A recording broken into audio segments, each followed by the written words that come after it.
director in West Virginia, much like the role that Sherry has here in Georgia, helping to create and build a statewide consumer network. I'm grateful for the people in West Virginia who are experiencing recovery. I'm grateful for the people in Georgia who are also promoting recovery and building resilience.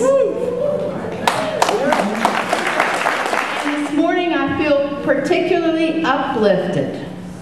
Somehow I feel like I could fly this morning.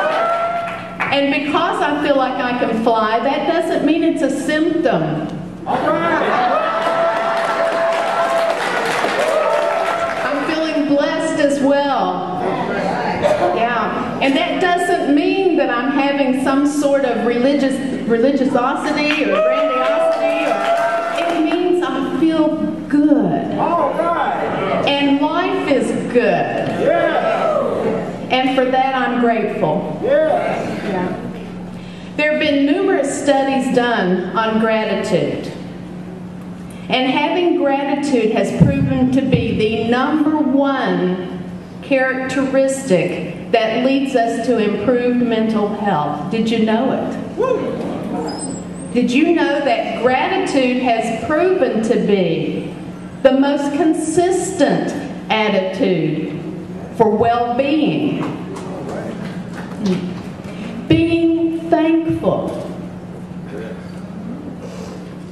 Take a moment and think of 3 things for which you are thankful. There was a study done where people were asked to keep a gratitude list. And each morning they were asked to write down 3 things for which they were thankful. And they were asked to do this about a week. They had significant increases in their well-being and mental health.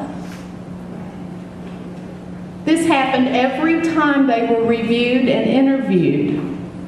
Each time they were talked to about their gratitude, they had an increase in their feelings of happiness, in their feelings of appreciation, in their feelings and thoughts about their lives being important. In fact, 6 months after this study, the people who kept the gratitude journal were significantly more improved than they were during that first week of thinking about it. People who have an attitude of gratitude are healthier. They are more rested. They are less stressed. They have less blood pressure difficulties. Now, wait a minute. Can this be? Gratitude is free. It's free. Did you know that the ingredients of tears, when you're having those types of emotions, cleanse toxins from your body? Did you know that? Those are different tear contents than when you're peeling an onion. Now, how can that be? But I feel good when I'm grateful. My step is a little bit lighter. My heart is lighter. I'm smiling at people. What is this?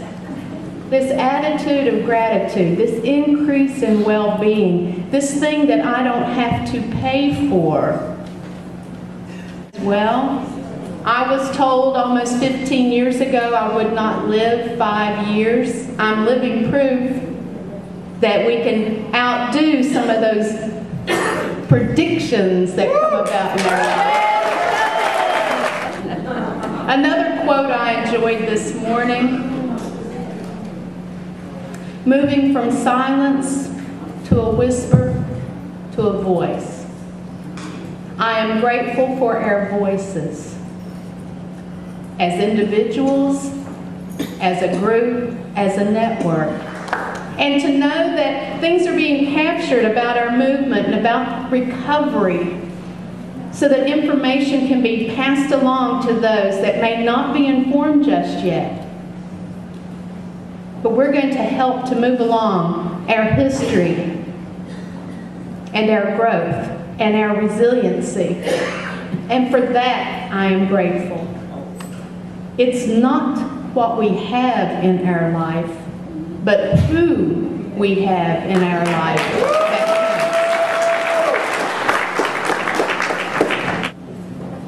Some of the most meaningful times in my life have been when someone sat beside me in silence, just to know they were there.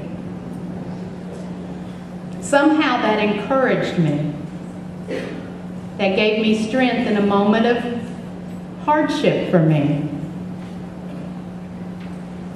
When you're told that you're not going to live very long, you think about the things that are meaningful to you, or at least I did. And I thought a lot about my own children at that time, who were in elementary school. And I thought about people that were close to me and things that I enjoyed doing, reading, painting, being out in nature. And suddenly those had such significance. Why is it that when you think you're on your way out, you suddenly appreciate things? We're here. Appreciate them today and in this moment, and enjoy what you have. Count your blessings. Now, okay, this is real easy to do when you're feeling all right.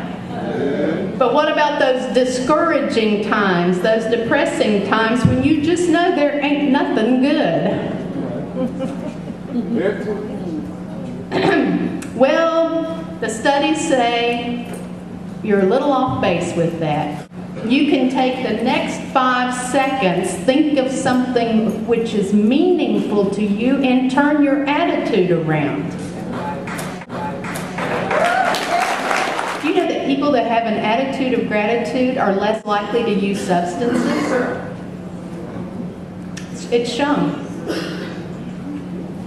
They're less likely to feel depressed. Well, if I'm less likely to use, and I'm less likely to feel depressed, then why not give thankfulness a try? Add that to your toolbox.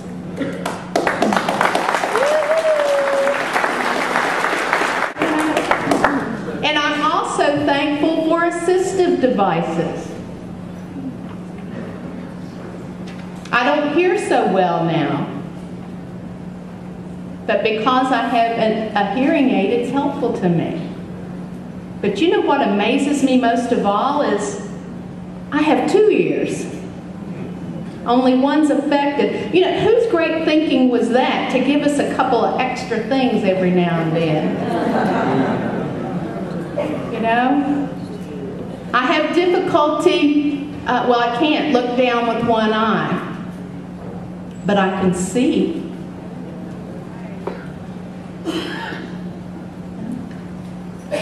I may not do things well, I may not do things perfectly, and I may not be able to even get the PowerPoint to show, but I can give a presentation.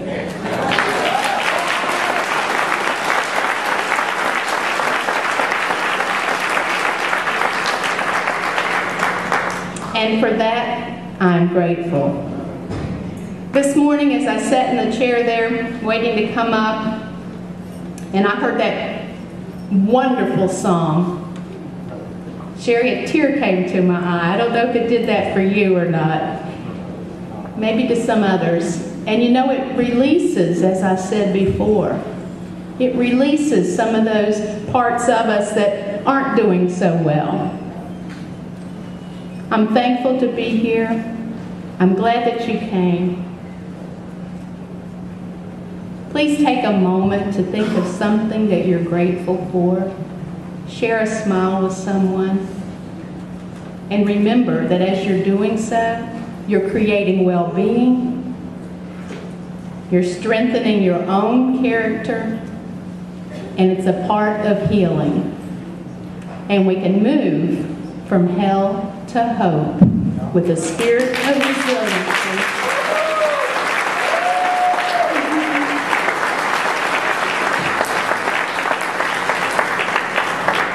Thank you so much, and be grateful today.